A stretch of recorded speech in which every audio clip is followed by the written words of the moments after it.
You are listening to the Archaeology Podcast Network. Ancient tools and burials, plants and seeds, Neanderthals. All these things we make no apology are the study of archaeology.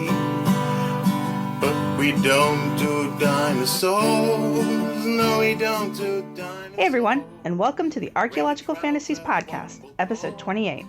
I'm your host, Sarah, with my co-host, Ken Fader. And today, we're talking to special guest, Andy White, and we're discussing the Roman sword that has been found on Oak Island. Is it really an ancient Roman sword, or is it maybe something a little more recent? We're going to discuss why Swordgate is important, what academics and archaeologists at large can do to fight back against other issues like Swordgate, and just in general talk about the media. Get ready to think critically.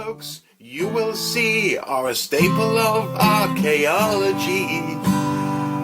But we don't do dinosaurs. No, we don't do dinosaurs. No, we don't do dinosaurs. Well, hey everyone, and welcome to the show. Today we are discussing the Roman sword that has recently been found in Nova Scotia area. And with me, I've got my co-host Ken. Hi, and Sarah. a special How guest. Very good. And my special guest, Andy White. Hi, Sarah. Hi, Ken. Yeah, welcome to the podcast, Andy. And thanks so much for coming back. Andy did a wonderful podcast about giants. A few months ago, and it was just absolutely spectacular. And once Andy is again, a returning champion. Yeah, yes. absolutely. He's been doing God's work about this Roman sword thing that we're going to get into today. Right. You have been doing quite a bit of job. Be very rude and interrupt your introduction. Yes. Say that I know that the people listening to this cannot see me, but when you said Roman, I did air quotes with my fingers, and when you said There you go. on Oak Island, I also did air quotes around that too, because I think either of those things has been demonstrated anywhere near the level that it needs to be taken seriously. It's an extraordinarily important point to make. Absolutely. I had nonverbal air quotes going when I said found. So Yes. But yeah, can we do a very brief history of Oak Island before we launch into the sword itself? Because I think it's interesting that Oak Island seems to tie into this whole Michigan. Michigan just seems to be a hot spot for weird artifacts and things, even into the modern day. And I know Ken and I have talked around the topic of the Michigan relics on more than one occasion. And I feel like this is something that continues into modern day. I mean, aren't a lot of the giants found up in that area too, Andy? There are definitely a few accounts from Michigan. I actually don't know that I've written about any of those directly, but in terms of like contact from the Near East and the Mediterranean, like the whole copper mining thing. Yeah. And then some of the stuff, tying to the Mormon and the inscriptions and all that kind of stuff, which, I'm not an expert on, but yeah, I mean, Michigan has very high per capita militia members too. So there you go. I just think there's a lot of weird that comes out of Michigan. Yeah, I think there are other parts of the country right now who are vying for that, the number one in terms of weirdness. So I don't even know if we could say there's one part of the country that has the most of kind of fringe archaeology or war archaeology. But Michigan certainly has more than its portion. It does have yeah. I would agree with yeah. So Andy, can you tell us a little bit about Oak Island? I am not an Oak Island expert. I will tell you what I know. Okay. This program, which seems to be generating a lot of interest. I think it's a very popular show. I know there's a lot of Facebook groups online that talk about it. I have actually not watched it this season, but it harkens back to this idea that there's something very deep on this inside this island in Nova Scotia. The legends supposedly start back in 1795 or something like that. I've read some places online where they say there's actually no real documentation of any of this stuff being written down before the mid-1800s, which would be consistent with kind of the recent era of the gold boom and all that sort of thing. The program, to me, and again, not having watched it now this season, though supposedly the sword is going to be on next week, so I will tune it. But it seems to be this kind of, people come on and they present their theory about what is buried on Oak Island, and you've got everybody involved at this point, from the Aztecs pirates, the Masons, the Knights Templar. Apparently there's something about Jesus on there recently. Maybe Hitler's there. Who knows? The problem, of course, is that there have been a lot of people digging there for a long time, and as far as I can tell, they have produced a whole lot of nothing. So, you tell me. I mean, I'm an archaeologist just like you guys are. I want to see some kind of material evidence of something that I can analyze and try to explain and test. And, you can make up any story you want, right? But where's the beef in any of this? And so that's my impression of it. And I am not an Oak Island scholar, but I know obviously that the Roman sword story is kind of tangential to it. And part of it is the human component of, I think, people wanting to be on TV and wanting to make a name for themselves. And that's how these things kind of tie together, at least on one level. And then, for a little bit of context, several months ago, I was contacted by a guy, an independent producer of shows for cable, and he named a couple of shows that he had been working on. And the interesting thing is he approached me as an archaeologist looking for ideas for shows. And the two words that came up again and again in the conversation were mystery and treasure. Uh-huh. What he wanted were, he said the thing for cable now is they needed shows that were about somebody finding a mysterious treasures that had some intrinsic or inherent mystery. And so when you got an issue like Oak Island, which the money pit, this supposed pit where there's something hidden and we don't know what it is, so it's really mysterious, but it's a spectacular treasure, and people have spent an enormous amount of wealth, of money trying to find this. It's absolutely a perfect model for what cable TV producers explicitly want for their series shows. Something that will, and they don't want the mystery solved right away, so this thing can drag out over a period of years. So the Oak Island thing shouldn't surprise anybody, and we'll probably see more of this stuff. And as I know that out west are all kinds of lost mines and lost gold treasures hidden away, and there are these legends and mysteries about them, and we will probably see shows about those as well, which come to the same lack of a result, as they don't find it. You're doing it wrong, man. These are the things we need to keep to ourselves so that we can do our shows later on, because that's how we're going to retire. There you go. I guess so. But I think that's what Oak Island is all about. Now, for the previous podcast that we've done that kind of leads into this one is we did talk. It was our number 2 podcast about out of place artifacts, parts. So artifacts that are found geographically in the wrong place. Historians don't believe that artifact belongs in that place, or chronologically out of place, or stratigraphically out of place. It's way too old. So we talked the first one of our the first part of our out of place artifact podcast was about we talked about what the spark plug that was found in like Precambrian deposits. Yeah, the Coso artifact. The Coso artifact. But we've also we had Brad Leopard talk about the newer Coley stones. What are objects with Hebrew writing doing in a 2,000-year-old mound in Ohio? Out of place geographically, out of place stratigraphically or chronologically. We talked about the fact that in many cases those are just out and out fakes.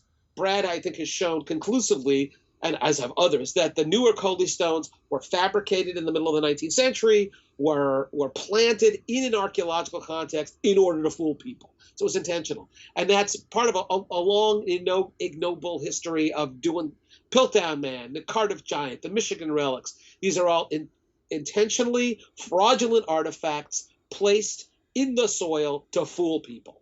But then we also talked about genuine artifacts that are found out of place because the documentation is gone, somebody's lost them, somebody comes along and picks them up and is fascinated by the fact that they find Roman coins. And we mentioned the article in 1980, Current Anthropology, by Epstein, enumerating about 40 of these finds in North America, primarily of Roman coins, and most of those, in most of those cases, the coins are legit. They actually are ancient Roman coins.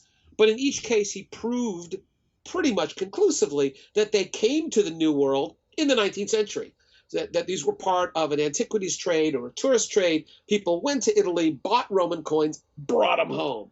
So we use that as an example. Also, that Wayne May, who is the editor of Ancient American Magazine, who in this documentary about the Michigan relics showed this oil lamp that clearly was from that its origin should be someplace in the Middle East, but he found it in an estate sale in West Virginia, and claimed therefore that somehow ancient Israelites came to West Virginia in antiquity and dropped this oil lamp. So that was a legitimate artifact, but clearly the context of finding it in an estate sale leaves a little bit to be desired in terms of archaeological pedagogy. But that's a real artifact. It's a real object, and it's just simply that its documentation is no longer connected to it, so people misinterpret what it means when it's found geographically in a place where it shouldn't be found. But then we also talked about artifacts in which there's no intention of fraud, but there simply are objects that are replicas, intentionally made as replicas, explicitly made as replicas, that are then sold to tourists who then bring these home with them. If they may buy them in Egypt, they may buy them in Italy, they may buy them online. And they're cheap, they're relatively inexpensive, and they are intentionally, they are explicitly replicas. But then what happens when those replicas, there was no initial intent to defraud anybody, but those replicas again lose contact with their documentation, people forget about those things, and then they end up being discovered, more air quotes, by somebody in Ohio or Nova Scotia or California, and they wonder, well, how in the hell did this thing get here? Not knowing that, in fact, it's not a legitimate artifact. And we talked the last time about the student of mine who found a Clovis point while walking through the woods behind his high school, brought it into me, and it turned out to be a plastic replica. He thought it was a genuine artifact. That was pretty easy because, the Clovis people tended not to work so much in plastic. Yeah. They were more into like stone. But that was an example in which, at least for a little bit for a short time, somebody was confused about what the source, how did that get into into the backyard of his high school? So Andy, this Roman sword, can you put that Roman sword in one of those categories? Is it an out and out fraud? Is it a genuine artifact that has lost its documentation, so we don't know what it is? Is it a replica, or is it a genuine artifact, in fact, found in situ somewhere in Nova Scotia, and proves that we've got to go back and rewrite the history books? Also, tell us about your awesome new sword. Yeah. So, all right. I think, and this is just a guess because I only have the information that I've been given and I have been able to look online and dig up myself, and others have helped me with. But I think you've probably got a combination of all three of those things that you just mentioned. Uh-huh.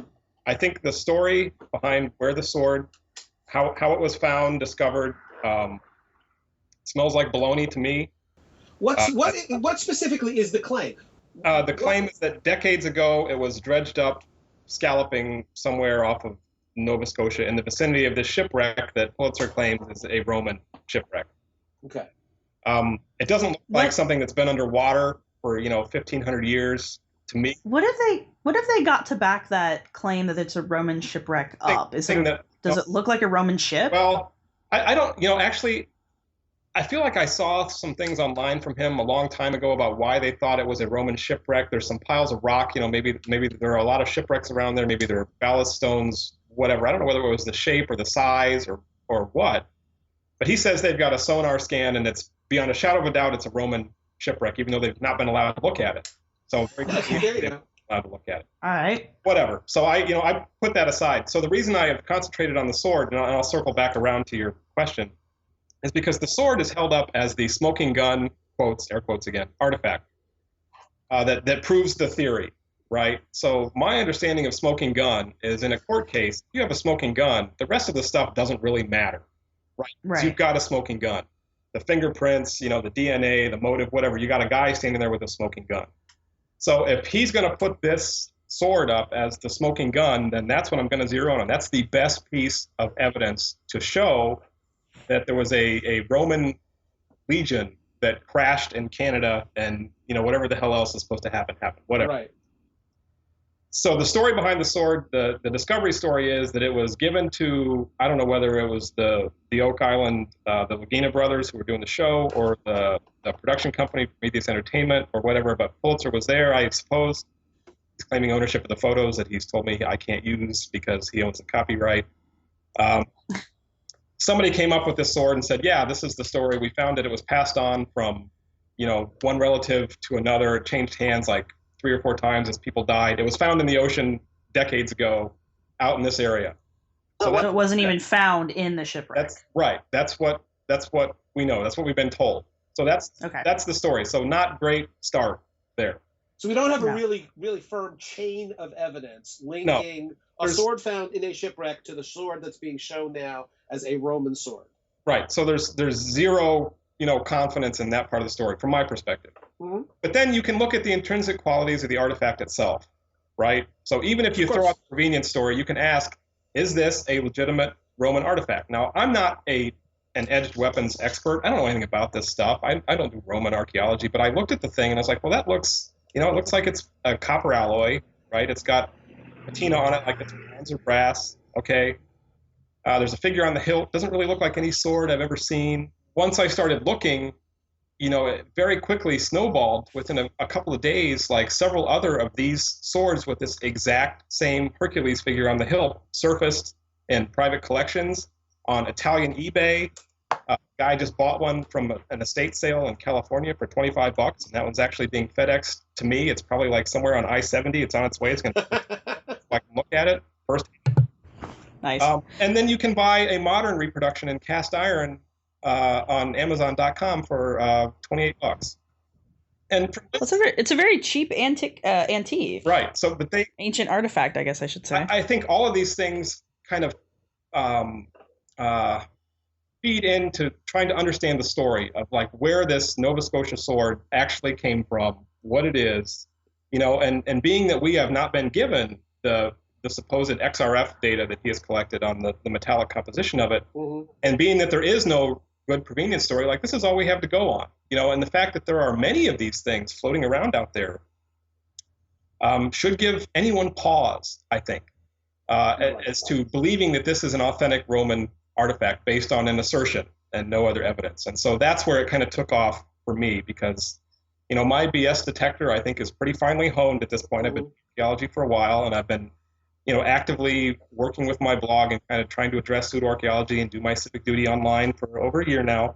And it just, my BS detector went off the charts. It's like, this is nonsense. And if it's not, it should hold up to scrutiny. And, I would leave that up to anybody who looks into this seriously to determine for themselves whether this artifact has so far held up to scrutiny or whether it's going to be able to. And my guess is that it is not. It is going to be on the garbage heap of a lot of this other stuff that is, has a fraudulent backstory. Somebody was intending to deceive somebody, probably, is my guess. I don't think it's a Roman artifact, and therefore it doesn't really matter where it is in the world because it's not telling you anything about ancient Rome. Right. Okay, Andy, can you tell us? I was on your blog because you, like I said, you mentioned you've been doing a lot of work on this, and you really have. But you came up with 3 falsifiable ideas. Hypotheses, right? Yeah, hypotheses. Yeah, I mean, I agree with you. I think it is not a artifact at all.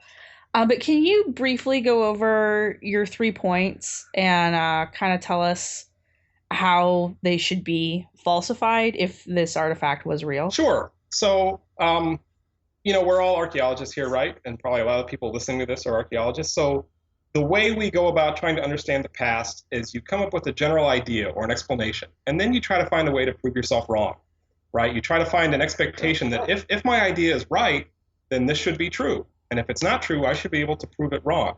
So based on everything that I have looked at online, things that other people have sent me, and thinking about this and, searching through images, my best guess is that these swords, these brass, bronze, copper alloy swords, are probably souvenir swords from the 1800s. Maybe they were produced for Europeans going on the Grand Tour, where wealthy people would go down to the Mediterranean, Rome, Greece, to learn about the physical world. They would take home a lot of souvenirs with them. Maybe that's where it comes from. Okay, that's my idea.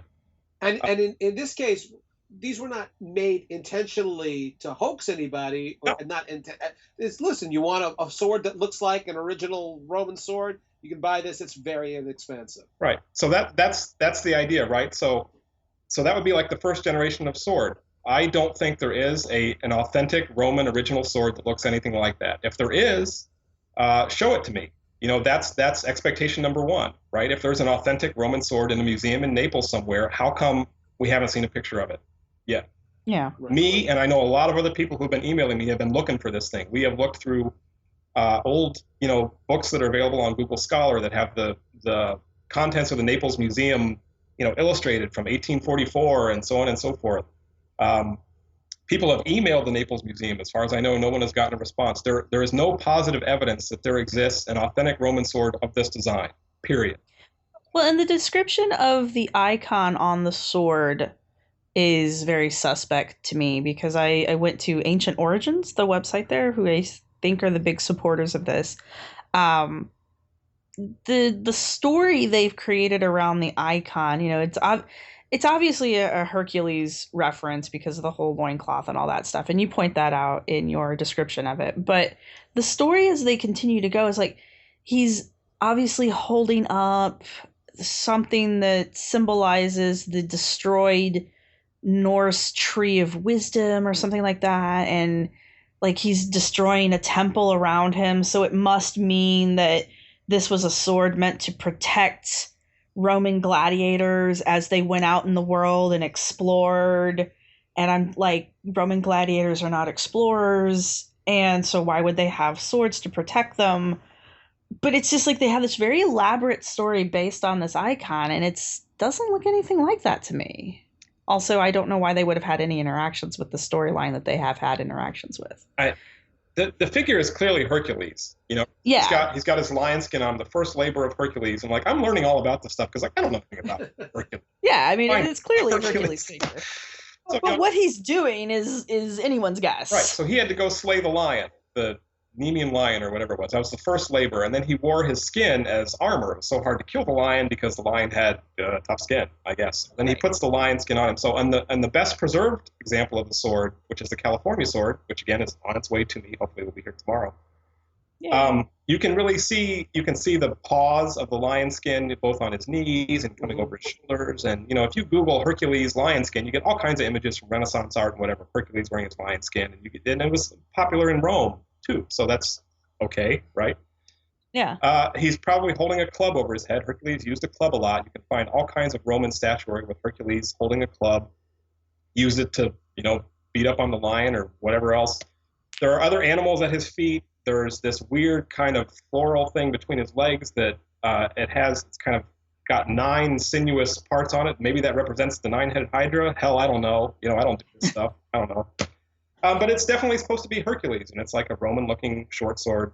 Fine, good. But yeah, there's no reason to think that the most parsimonious explanation is not that it was a souvenir created for the tourist trade, unless you can show me a Roman original.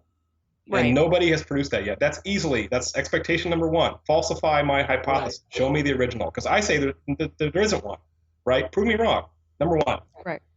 Okay, what's number two? Number two is that I think all these swords post-date the 1700s. I think they're all modern creations.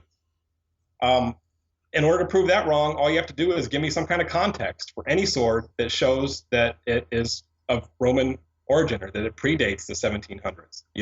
Maybe they're from the 1500s. I don't know. You could prove my theory wrong then, and I would have to revise it. Right. All of these swords kind of floating around, that they were all, and once you look at them, you will understand they were all cast either as copies of each other or from the exact same mold. They are not a similar design. They are the same damn thing over and over again. It's the same thing. So I think they were all produced at the same time, and I think that was a late time of manufacture. So you would need some kind of archaeological context or some way to date them to prove that wrong, right? Yeah. Is that, do we have a good way to date metal artifacts? Well, I think you need a context. I mean, this thing was supposedly excavated from Pompeii, so where is the sword, and B, where's the excavation data? Even if it's from the 1800s, when they were excavating Pompeii, like, show me somebody's notes or report or something that this thing came out of a Roman context. And we don't have a way to just date the swords, like to just like there's no equivalent of a C14 thing for metal. Well, actually for iron, a context date. You would need to have it in a closet that dates to the Roman period. Right. But we can't test the actual physical metal itself and get a date. Yeah, that's what I'm trying to say. There have been applications of carbon dating on iron because carbon gets impregnated in steel, and but those are extremely rare. And what you're dating there is the carbon that ends up in the carbon steel. Yeah, but these swords are supposedly made out of bronze. Copper, bronze. Copper or bronze? They're probably brass if they're 1800 swords, which is what I think they're going to come back to be. But they're supposed to be something else. Either way, we can't just date the physical metal itself, so that's not a way to falsify your expectation. No, I think that you would need to have like some archaeological context. Why do we think? Right? No, and that would be the perfect thing. Like Naples notes or pictures or something. Right. I mean, there could be a sword in a desk somewhere that somebody thought was genuine, but like without any context, how do you know? Right, exactly. So number 3 is that because I think all these swords were probably made at the same time, and I think it was recent, but they should all be of a similar metal composition. I think they were all produced by the same kind of group of people or at the same time in the same region for the tourist trade, so I expect them all to have the same metallurgical properties. I expect that they're all going to be brass rather than bronze, meaning they're going to have a high zinc content. Mm-hmm. They're probably going to have other trace elements in them. The Romans did make brass, and I'm starting to learn more about this and look into how one would distinguish Roman brass from the 1800s. That's something I'm working on, so I'm learning a lot. My plan for the California sword is to take it and either to do an XRF or to take a little sliver of it and put it in the scanning electron microscope and figure out the elemental composition. Mm-hmm. It's the best preserved of the swords. It has the most detail. So unless there's an ancient Roman sword somewhere that could have been copied from that has more detail than that, if that's a recent brass sword from the 1800s, then I think we've got a pretty good case that they're, even if I can't look at the rest of them, you should be highly suspicious that all of these other, which are actually worse copies and preserve less detail. So how could they have come from?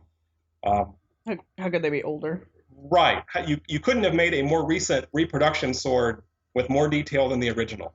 Right. Right. So unless you show me the detailed original, I think we got case closed at that point. So can someone explain what XRF is for the audience? Because not everybody who listens to this is an archaeologist. Ken, you want to take that? No. I'll tell you what I know. It's X-ray fluorescence, which you basically shoot an X-ray at the thing, and the readings that it gets back tell you the composition of the material in terms of the elements.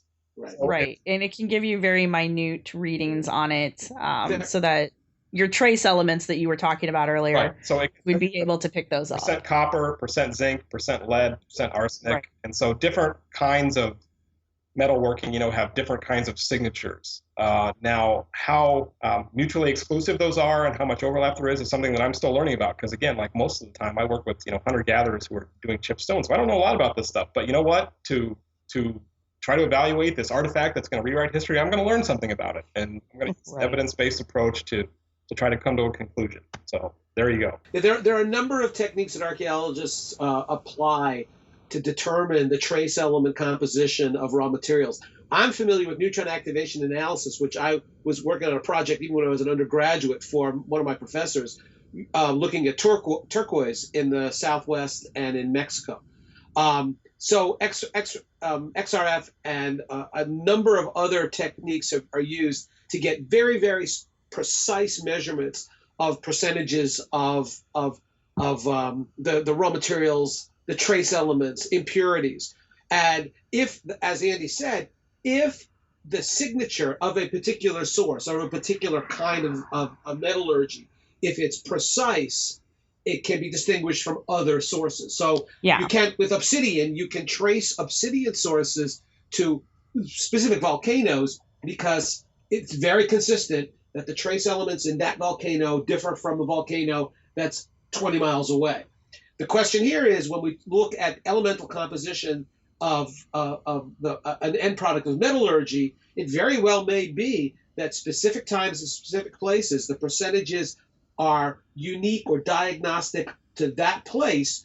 And so if the swords found in California has exactly the same composition as the one in Nova Scotia, as the one in Florida, and it doesn't look, and there's no source in ancient Rome where you can say, oh yeah, these have the same percentages as this source in Rome, then you've got pretty damning evidence that no, they didn't come from Rome, they came from somewhere else, or they didn't come from Rome 2,000 years ago or 2,500 years ago. It's my understanding, hypothetically, you could nail something as specific as the actual metallurgy, where where you're mixing different elements together to create a better metal. Alloy, right. Right. Because there's basically a recipe, you can hypothetically trace it back to the smithery if you knew what the recipes were that were being used in the area. Right. So hypothetically, you may have the ability to trace these swords all the way back to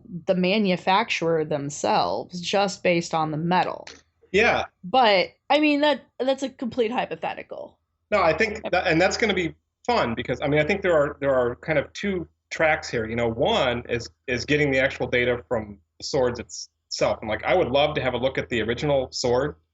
I have emailed Prometheus Entertainment, who does the Oak Island. I'm not even sure who owns that sword right now. I have gotten no response because who knows. But that's what you really need, number one.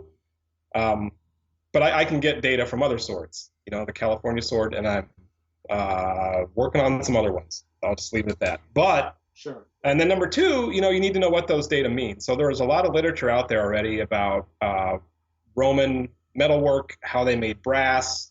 It was a different technique that they were using than was used later on in the 17 and 1800s. Zinc content has a lot to do with it. My understanding is, and again, this is somebody who doesn't do this stuff normally, but I've just been kind of browsing, is that a really high zinc content, like 40% zinc, 60% copper, is modern brass all the way. If you get something that's up in the 30s, you're probably looking at modern brass. If you get something that's lower, it might have been the way, you know, the Romans were doing it, where they were kind of combining a bunch of ores in without necessarily refining it in the same way to get really high zinc content. But they were also making relatively low zinc brasses in the 1800s also. So I think that there are kind of a number of balls to juggle in the air here, and it's going to be really fun, you know, once I see what the California sword is made of, to try to figure out what I can actually say about it with any kind of certainty. And then, okay, so we're going to go to break real quick, and when we come back, I want to talk more about the California sword, because we're kind of getting into it a little bit. So when we get back, we're going to continue talking about the California sword with Andy White.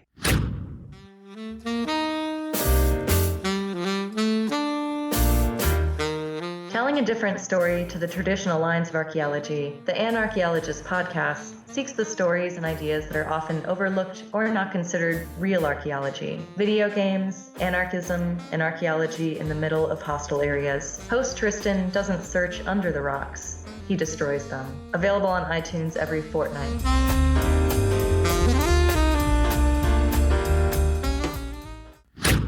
And we are back with Andy White talking about the Roman sword that was found on Oak Island recently.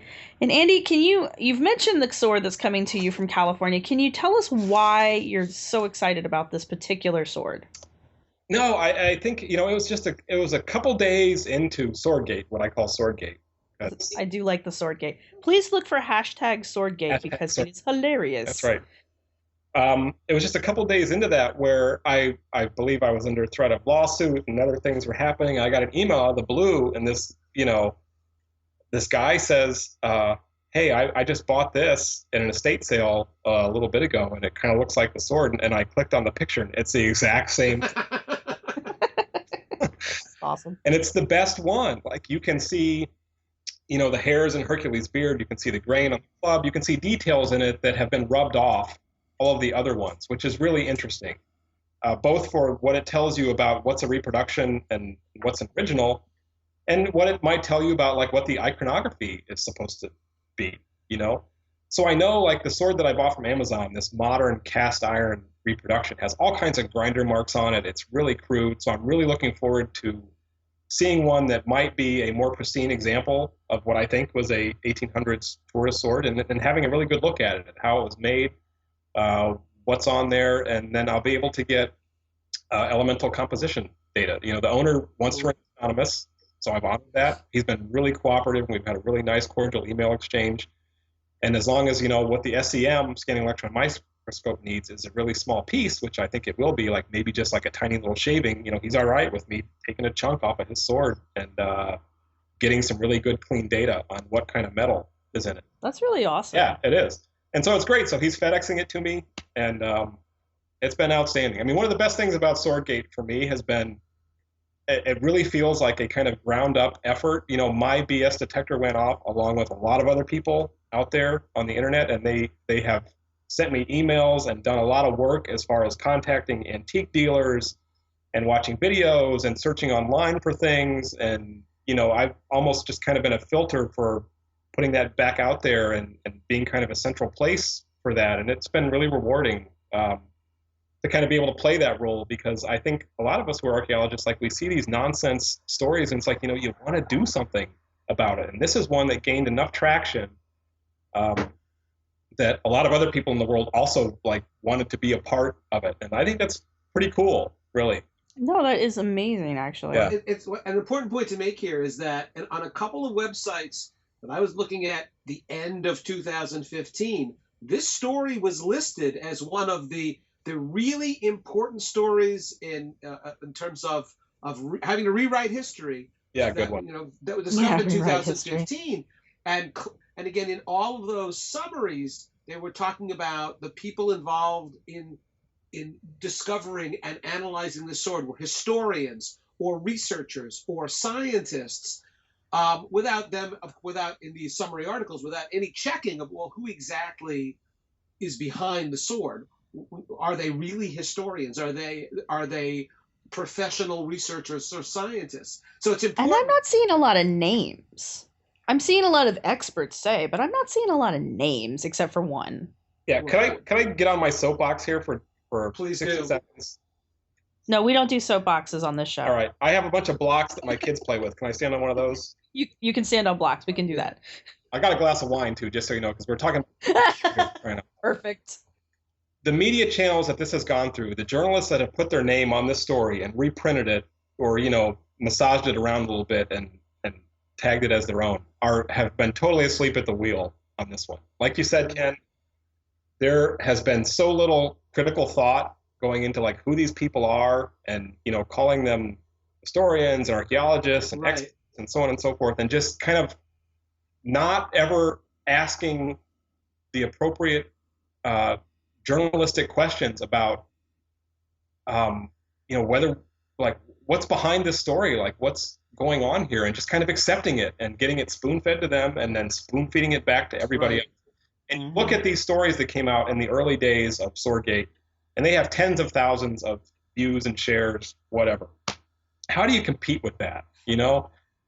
I mean, it's just only been for the last few days where some reporters have started adding updates to their stories, with links to my blog and to other sources, kind of questioning this. I actually talked to a reporter from Nova Scotia. First time a reporter contacted me today, I talked to him. He's going to look into some aspects of the story. And I said, go for it, please. I have a journalism degree. I understand what it is to try to go out and get the story, and what the responsibility is on the part of a journalist to not just repeat verbatim what they have been told, but to ask a question and try to understand what is going on. And so far, I have been completely unimpressed with what I've seen in the media about this. And that's why I think this is kind of a different kind of thing that we're seeing here. It's kind of a battle in a way. How do you compete with the Daily Mail coming out with a story, that is going to reach hundreds of thousands of readers? How do you do that? How do you get your voice raised to the level that people will be able to hear it?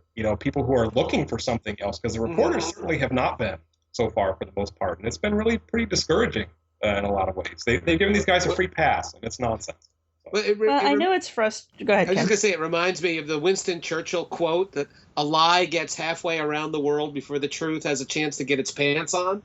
True story. And that's, that seems to be what's going on. I mean, when I open up my news feed from Yahoo Science, and this is the lead article that, this is one of the most important archaeological discoveries of 2015 was proof that the Romans made it to the New World before Columbus and before the Norse.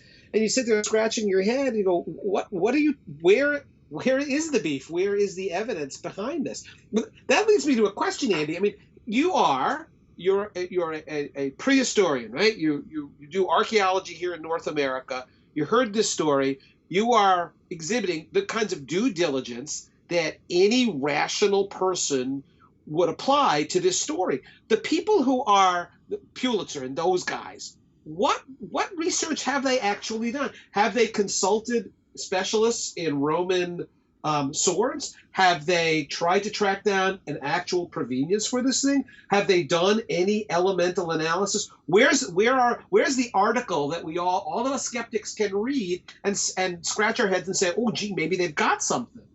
What is there besides, look at this, we've got a sword, it's Roman? Okay. So I know it's frustrating, but I think the best way to combat this is what we're doing and just keep chipping away at it. Like Andy said, people are starting to notice. Yeah. And they're starting to ask questions. My question isn't even rhetorical. Andy, where have these guys, other than simply saying, we've got this, it's Roman, it's really important, what else is there? Okay, so they have promised a quote-unquote white paper. It's supposed to come out, I don't know what the date is now. It's supposed to be January or first quarter of 2016. Okay. It's going to lay out all the evidence. So I can write a white paper. As you can imagine, with bated breath, to see this white paper. Now, Pulitzer says he has done an XRF analysis. Now, what that means, I do not know. You point a gizmo at it, and you pull the trigger, and you write down what it says. Fine, let's see what you did. Let's see the methods. Let's see the results. Right, of course. So I can compare it, so I know. The other people who have signed on to this are the Ancient Artifact Preservation Society, which, Ken, you are probably familiar with that organization. Yes, there you go. Yes. Not the most reliable. If I were to put a gloss on it, which, I am drinking a glass of wine, so I will. They have never met an out-of-place artifact that they didn't like, right? Yeah. There are several advocates in that group still of Burroughs Cave, for crying out loud, which if you want to sign on to that one, go for it, So those are the supposed experts. And I've had many people ask me, well, these people are in universities. Who are these people? And so, I think I'm going to write a piece who is the AAPS? Who are we talking about here? Because, some of them are associated with universities. And they're not archaeologists, but they have kind of adopted this, diffusionist or die paradigm, and they are moving forward with it, and they are backing the sword 100%. And so they can hang themselves with the sword just as well as Pulitzer can. And I really think that's probably what's going to happen. If anybody is ending up paying attention, by the time Swordgate comes to a bitter end, because the bitter end is going to be that the thing is in the garbage can. That's my opinion. So. Okay, so can we talk about the guy whose name is all over this, the J. Holzer? Pulitzer.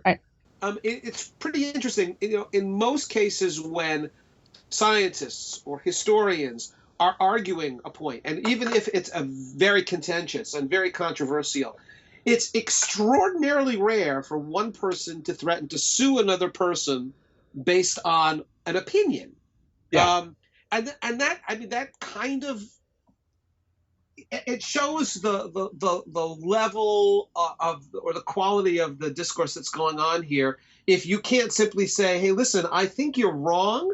I think that your hypothesis has not been supported by data, and then to have somebody turn around and say, I'm going to initiate legal action.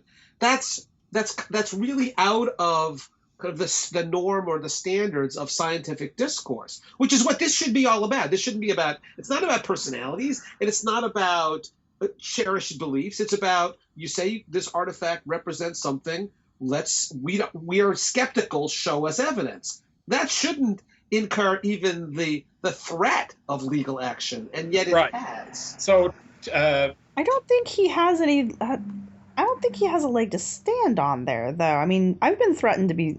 People have threatened to sue me, too, and it's like, it's a blog, man. Yeah. Well, I'll tell you. So, to be clear, the legal threats were around two issues. It weren't that they didn't have anything to do with the fact that I was saying that I had problems with the sword. I wanted Right. the sword. At a meta level, I think they probably did. But what they were based on was, hey, you can't use that image of the sword because that's mine. It's copyrighted. And the other one was, hey, you wrote a blog post 3 months ago, and some people put libelous comments on it, and I want you to take the whole thing down. Well, you have no control over the comments. I know. So I went back and forth with him a little bit, and then I decided, you know what? It's the holidays. Like, I got my parents coming, like Right. Christmas. So I took the whole thing down, and then after the holidays, I left the comments off because sometimes they were calling him things that I shouldn't say, or else I will attempt to try to sue me again. Right. I left the comments off, but I put the blog post back up because it was fine. There was nothing wrong with it. You know, he in fact himself had commented on it months ago, had no problem with it. It was only when Swordgate started, all of a sudden it became a big issue, right? Mm-hmm. So fine. So I took down all that stuff because I feel like the argument is going to be one based on evidence. It's not going to be one based on name calling. Like, I'm not in the second grade anymore either. You know, if people aren't being civil and aren't being rational, I don't necessarily want that on my blog. So that's fine. Okay. Yeah, Point Gotcha. you're allowed to moderate the comments on your blog. That's your prerogative. You know, so to me, it came across as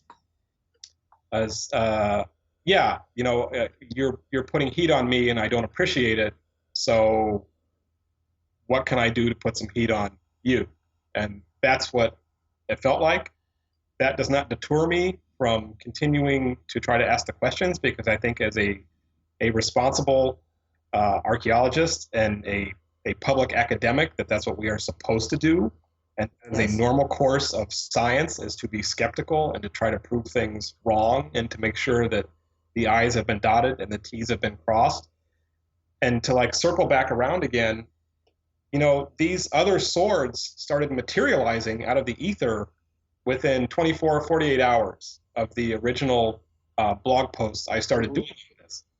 The fact that he was so taken aback by those swords being out there, he had no idea, means that they didn't do any of that basic necessary work to try to figure out what this sword actually was.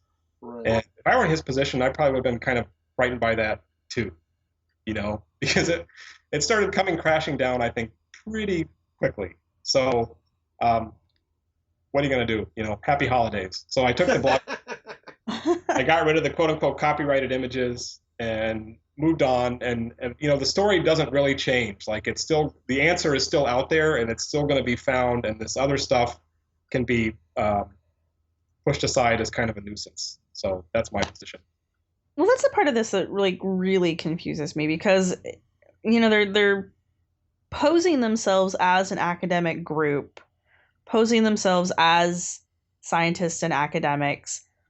You know, they're even going as far as to say they're going to write a white paper, which is like the first step before an actual scholarly paper is published and put into a journal. My thing is at some point they're going to have to face the rest of the academic community on equal footing. You know, they're going to have to come out of their shell eventually. And I do not understand why they think they're going to be able to survive once they come to the academic public with this, because there is nothing here to even remotely suggest that this is anything other than a willful fraud. And I do not see the academic community tolerating it. I mean, they're already not online, and this hasn't even gone anywhere beyond. But the problem is, you know, it's all on television. Yeah. And the normal person isn't going to see the shark fest that's going to come out of this. All they're seeing is, what is this, on History Channel, this television show? Mm-hmm. All they're seeing is a show on History Network. All they're seeing are these half-assed articles that are going across their media feeds and on Facebook. I mean, it's all over the fucking place. And nobody sees the academics going, no, stop. You know, so the average Joe's going to think this is a real thing. And that's what they're going to be able to fall back on. And I think that's what they're banking on, actually. I don't think their audience is an academic audience. No, but eventually they're going to have to come up against that. I think that's the pseudo archaeology. Like they are trying to present it as if this is a valid scientific thing, and in a lot of ways, the media is helping them with that. Yes. You know, the Boston Standard, which is I have no idea what the circulation of the actual newspaper is. But, you know, online, this is where the story originally came out. It's some newspaper in England. It's not Boston, Massachusetts. It's in England somewhere. But on the, you know, in the age of the internet, like, it doesn't matter. You know, like the Boston Standard webpage can be accessed a million times just as easily as, you know, anything. So it's a different kind of battlefield, I think. And I think that the war is being fought in a lot of different ways. And I think academics need to kind of wake up to that a little bit, you know. And I'm going to get some flack, but in one of the posts I wrote about why I think Swordgate is important, and I was just kind of spewing forth at that point. But I think a lot of people, you know, are kind of fixated on some of these kind of old things that, you know, are frauds that are proven to be frauds in the past. And meanwhile, this new battlefield is kind of emerging, and I see it every day on Facebook and other kinds of social media things about the war of misinformation and trying to take control of interpretations of the human past that, you know, and putting forth things that are completely ridiculous. And there is no real counter voice to those. And I really think we need to start thinking about how to develop one, you know, and if every professional archaeologist would just, you know, once every 3 months write something about something and put it out there, you know, and once you write a blog post, you know, as you guys know, like, it's out there forever. Oh, yeah. And it can be accessed and it'll come up in searches, and it can be indexed, and that's a source of information. And like, that's not, you know, trivial in this day and age, because of the way I think the dynamic that goes on with, you know, kind of the volume and the way these ideas become amplified. And we on our side, who are people who are trying to find credible and plausible explanations of things, are not doing a great job of presenting that counter argument at this point. That is my opinion. Yeah. No, and that's a complaint I've had for a very, very long time, is we are not doing ourselves any favors, especially people on like the high academic end of it, because I think there's just a natural habit to hide things, and that's mostly the protection thing. Like, you don't want to tell people where sites are because you don't want them to get pot hunted. You don't want to tell people what you've got because you don't want it to get stolen. And we're very cautious as a field because we don't want to go out there with something. The quick release of the sword, it was my first red flag. I was like, there's no way this is real. You don't find something then turn around and immediately start talking about it. It just doesn't happen. You spend like 3 years researching it before you even tentatively say you might have something. But I think that actually hurts us when it comes to the public, because the public wants to know what's going on right now. Mm-hmm. Yeah. And they want people to say, you know, what is this? I want to know what this is. What are you doing? I mean, that's the number one question you get when you're doing like a dig or something. People come by, and after they ask if you found dinosaurs, gold, or Hoffa, they ask, well, what are you doing? Mm-hmm. You know, and they're curious. They want to know, and they have a right to know to a degree. I mean, there's no reason not to tell them what you're doing, but there's got to be a happy medium, someplace in between where we can still protect heritage, but yet make that heritage accessible to the average person so that they can know the difference between a fake Roman sword that's not even associated with whatever it is they're looking for on Oak Island and an actual artifact that does have a historical significance and does have a historical impact. One of the real challenges is that unfortunately our skepticism sometimes is used. It feeds the narrative that there's this popular archaeology out there, and that we here in academia, in the hallowed halls of academia, but our ivory towers, are trying to control it and keep people from knowing the truth. Yeah. So I have been accused by folks who saw me on some documentary on cable, who they're not just disagreeing with my skepticism. They don't believe my skepticism. They think I am intentionally hiding the truth because there's some nefarious policy that we have in archaeology to keep the truth from people out there. And unfortunately, some people believe we are feeding that narrative, and we have to fight against that, obviously. I mean, there's always going to be people, and I call them true believers, and there's always going to be people out there that it does not matter what you say. You're not going to sway them. They don't even want to have an argument with you. They just want to tell you how you're wrong. That's how that conversation wants to go. You can't reach those people. But for every one of those people, there's 5 other people standing around listening to the argument, and they don't know. Right. They don't know which is the right side to go to. They don't know the difference between a fact and an opinion. And those are the people that we have to reach out to. And like I said, we're not doing ourselves any favors by hoarding everything.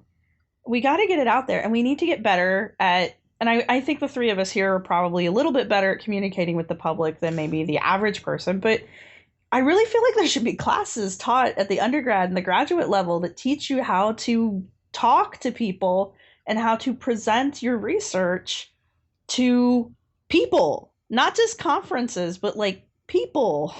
Yeah. But I mean, Andy's got it exactly right. And what's nice is I think it's a growing number of people. I've been doing this long enough that there's a growing number of people in archaeology, people who are academic, people with PhDs, people who teach at universities, who are recognizing this incredibly important, significant obligation that we have to not just to respond to things, but to be proactive. Brad Lepper is a wonderful example of that with his blog, talking about that. Generally speaking, that his blog posts are about really interesting questions about in archaeology, particularly here in North America, but that every once in a while he responds directly to claims about things that are not in the mainstream. Brad does that. I know that Jeb Card does that. Jason Colavito, who is not an academically trained archaeologist, but his blog is a wonderful place to find. This stuff's brilliant. Yeah, detailed discussions and deconstructions of things like Swordgate and Giants, but also America Unearthed and Ancient Aliens. And so my blog. Exactly. But hell, this podcast. So I think there is, I don't know that I'm going to call it a groundswell, because we all get blowback. I'm sure you do, Andy, from colleagues who say, well, you're just drawing attention to that stuff. And that's not real archaeology. You should be doing real archaeology. But I think that I've seen it more and more that people are taking kind of the ownership of these issues and saying, listen, we should not be an elitist discipline where we're only talking to one another and publishing articles where maybe 50 other people in the United States are going to be interested and understand what you're talking about, and recognize that so many of us, especially those of us who teach at public universities, we are able to do archaeology because the great mass of people out there on some level understand that's an important thing to teach and we want to know about it. Well, we better well talk to those people and not keep this as it's a private club, and there shouldn't be 2 archaeologies: popular archaeology and the archaeology in the academy. That we should be active, much more active. And Andy is a great example of that. So is Jeb Card, so is Brad Lepper, and a bunch of other people whose names I'm forgetting right now, who are making that concerted effort, recognizing, hey, what we do is really important, and when people misuse that or misinterpret it or misrepresent it, it's our responsibility to respond and to also to be proactive. That's one of the great things I think about Andy's blog on Swordgate is it's not just a deconstruction of this one artifact. It's a case study on how archaeologists should analyze just about any claim. Presenting a series of different competing hypotheses and attempting to disprove them. And then only when you've got one left standing and you're not able to disprove it, that at least is the working hypothesis for now until something better comes along. That's a case study in how science works, and that's every bit as important as saying, you know what, this sword, it's an 18th century replica. Let's get it. Let's get on to the next one. Okay, we're going to take a real quick break, and when we come back, we will finish up our ideas on this. So stick around, and we will be right back.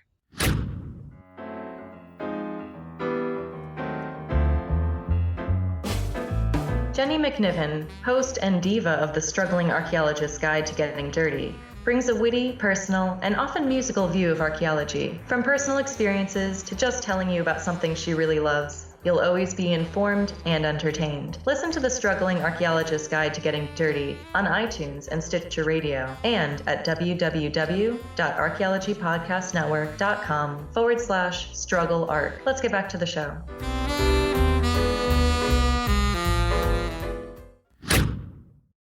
And we are back with Ken and our special guest, Andy White. Andy, is there anything else about the sword that we haven't hit on that you really need to get off your chest? Oh, boy, I wasn't expecting that one. That you can get off your chest without worrying about getting sued? I'm always worried about getting sued. You know what? Maybe someday I actually will get sued. So far, it's been... I don't think so. It's been, threatened legal action, which, I mean, I'm just a lowly assistant professor. Like, you know what? I'm not a lawyer. Come on. Like, I just science. I don't know. Like, I would just, what Ken just said about duty, responsibility, science, so on and so forth. Like, I think is really important. The difference between pseudoscience and science, in my opinion, is having a mechanism for being able to prove something wrong, right? To falsify something. Right. And I think that a lot of people don't understand that, and I think that we need to hit that over and over and over again. And one of Pulitzer's lines that he repeats is that archaeology is being replaced by science. Archaeology is science. It boggles my mind because he does not understand what science actually is. To me, and to a lot of other people, science is any kind of systematic way of producing knowledge that builds on itself and is cumulative, and that involves a mechanism for determining what is wrong with your ideas. That's why you can have social science, and that's why you can have physical science, and that's why astronomy is a science, and so on and so forth. There's a way to test your explanations, and that is what is missing from pseudoscience. You just throw anything you want to, throw a bunch of baloney at the wall and see what sticks. And that's pseudoscience. There's no way to tell which of those explanations is more credible. You just incorporate as much stuff as you want. There you go. So I think it's really important as archaeologists for us to try to tell the public, here's how we know whether this explanation makes sense or not. Let's try to think of a way to test it. To if this is true, if then, and then try to follow through on that. Right. And I think like what I have learned is that you can tell people something, but it's much more effective if you demonstrate it, and if you are able to put something else in its place to replace kind of the paradigm that they already have. So yes, anybody can come up with a theory, any explanation, and some of those might even be correct, even if they came up completely out of nowhere. But my job as a prehistorian, an archaeologist, and somebody who deals, with material evidence of the past, is to try to figure out which one of those we can discard and which ones we can't. And that's what I've tried to do with the Roman sword. So fine, this is the first claim of Pulitzer that I have seen that actually has a piece of evidence attached to it, an artifact. This is a Roman sword. It is 100% confirmed. It came from a shipwreck. It is evidence of an ancient Roman visit to Nova Scotia. Okay, fine. I can deal with that. Like, that's something that, we can kind of sink our teeth into and go, okay, is it a Roman sword? Where did it come from? How do we know that? Right. What other explanations might account for this? And which of those can we throw out? Which of those can we prove cannot possibly be true? And how do we do that? That's a great exercise. So I think that's why, to me, like, this is fascinating. And I think the amount of interest that I have gotten and emails from people from out of the blue, telling me that you're doing a good job, or telling me, hey, I called this guy and asked him about it, and I called a guy from Antiques Roadshow to see if he'd ever seen these things before. That's fascinating to me because it suggests that there are a lot of people out there who actually have legitimate questions and who are thinking about this and who are employing that kind of way of looking at explanations of the past, whether or not they are professionals or not, and a lot of them are not. But they are using that same kind of paradigm, and that's a really great thing. And I think we need to nurture that as archaeologists rather than pretend it doesn't matter, because I think it does matter. The past does matter. If we didn't think it was important, we wouldn't be studying it, and the rest of the world also thinks it's important. And there you go. I'll step off my soapbox now. Yeah, and I think it's important. I really like what you're doing on your blog specifically. I'm actually kind of jealous that you can even do it, where you're getting your hands on objects that are similar, if not identical, to the object that's being claimed to be an artifact. You're putting your own money forward, you're running tests, you're getting into it, you're getting your hands dirty. I'm really impressed with that. I think it's fantastic. I wish I could do that. I wish I could do that with a lot of the stuff on my blog. That would be... Do what? You can do it. Oh, man, if I could get hold of that genetic disc, man, I would be all over that thing. But the chances of that happening are pretty slim. So I don't know if you saw, so I started a GoFundMe campaign. Right, yeah. I did, and I want your link to that so that I can put it up on the show notes, because I want people to give you money so that you can blow this thing out of the water. It actually does cost money, like to ship swords back and forth. It's going to cost me money to put some things in the SEM, and it costs me money to buy this and to do that. And if you don't publish a paper on this when you're done with this, I'm going to be very disappointed in you, Andy. Oh, there's totally a paper, especially if I can get another sword. If I can get 2 of the brass bronze swords, which I'm working on getting the other one. Or just get a piece of the actual, official one. Yeah, I'm not holding my breath on that. Yeah, I wouldn't either. It's really interesting because, the people who have emailed me and said, I've actually talked to antique dealers and that sort of thing, they don't know what these things are either. So, you might actually learn something about, something else interesting that was happening in Europe in the 1800s from these swords, too, as kind of a, ancillary kind of result of the analysis, I guess. But, yeah, I really think, engaging with the actual evidence, this it's a big claim. It's a bold claim. There's a piece of hardware that goes along with it, and now there's other stuff that's popping up that the claimant cannot control, and I think that's brilliant, and it's funny, and I love it. So this is a very unique case, and I'd love to see stuff like this happen further in the future when other issues like this pop up. But this is a very unique case where there is the ability to challenge this guy while he is making the claim, not 100 or 50 years after the fact. And I love the fact that you have just taken that baton, stepped forward, and I shall be the champion. I'm cool with that. And I love that other people are just out of nowhere supporting you on this, because it's obviously something that has been bothering other people for a very, very long time. And, the right person comes along with the right resources and the right access to the right things, and they recognize that, and they're supporting you and getting this thing done. And I'm very impressed with the internet right now. Let me just put it that way. There are actually smart people in the world. That's a really comforting thing to find out. Isn't it? It is. Yeah. So it's been great. There are some warm fuzzies, and there are obviously I get threatened with lawsuits and that sort of thing. But I know there's ugly. I know there's ugly out there, but it's good that there's also the evidence will win. And you know what? The evidence will win. If somebody ever found a real Roman shipwreck in a Roman site in the New World, hey, great! Wouldn't that be fantastic? But this would be amazing. Actually, this is not it. So, that's one of the real conceits of these folks is the fact that we don't want these. We're skeptics because we don't want these things to be true. And who would be more excited about the discovery of a real Roman shipwreck off the coast of North America? That would be so outstanding. Than archaeologists or historians. That would be awesome. I've got some biologists, zoologist friends who absolutely are skeptics about Bigfoot, but would be more excited than the guys on that silly show if it ever turned out that there really was a large bipedal hairy hominid walking around in the forests of the American Northwest. It's not that we are congenitally against these incredibly significant or interesting claims. It's that we want proof. We want it to be ironclad is what we want. That's why we're constantly asking for proof. We want it to, if it is going to be real, we want it to be real beyond a doubt, because we don't want it to at some point not be real. Because nothing's worse than having the rug pulled out from underneath you.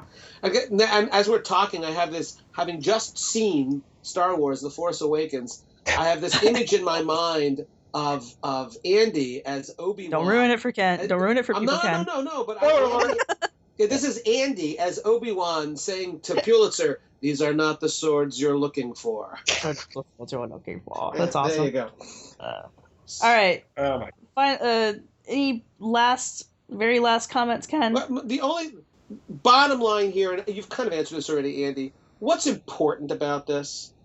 I mean, more important than is the sword real or not, what's important about what's going on right now in Swordgate? Why is this important to archaeologists or anybody interested in antiquity or history? Well, I am kind of old-fashioned that I'm a processual archaeologist. I still consider myself that, and I think it's the process that's important here. I think that what you're witnessing is an evidence-based evaluation that's going on in real time, which is not something you can go back and do with various hoaxes in the past and that sort of thing. So we're seeing this unfold, and there's a back and forth. I check and see what the advocates of the sword are saying every day, and I'm pretty sure that they are reading what I'm saying because they are threatening to sue me over it. So it is happening in real time. I get emails every day. I'm starting to talk to reporters and that sort of thing. So like being involved in this is the battlefield of now and the battlefield of the future, rather than the battlefield of the 1970s or the battlefield of the 1800s. So we're witnessing something different here. Right. And that's what I think is important. The outcome doesn't matter as much as the process. I mean, either the artifact is real or it's not. I think it's not. If it turned out to be real, hey, great. Okay, I'm wrong. Yeah. Fine. I can deal with that because I'm a scientist. But I think that the process and the back and forth between claim and counterclaim is what's going to be kind of the residue that's interesting that's left over from this story. Well, gentlemen, thank you very much for a very good podcast. Andy, thank you for being on the show again. Thank you, Andy. Absolutely spectacular stuff. Thanks, guys. Nice talking to you. You're welcome. Good talking to you. Trials as one will call. No, we don't do a dinosaur. Thanks for listening. We hope you've enjoyed it.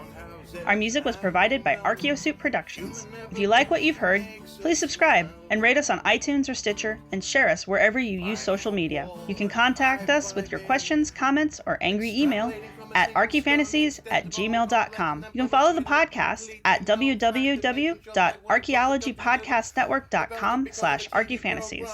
You can follow the blog at www.archifantasies.com and get updates on Tumblr and Twitter at Archifantasies. You can also look for us on Facebook. If you're looking for the show notes for this episode, go to the podcast website at www.archaeologypodcastnetwork.com/archifantasies.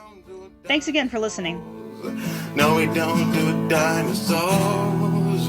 No, we don't do dinosaurs. We don't do dinosaurs. This show is produced by Chris Webster and Tristan Boyle, and was edited by Chris Webster. This has been a presentation of the Archaeology Podcast Network. Visit us on the web for show notes and other podcasts at www.archaeologypodcastnetwork.com. Contact us at chris@archaeologypodcastnetwork.com.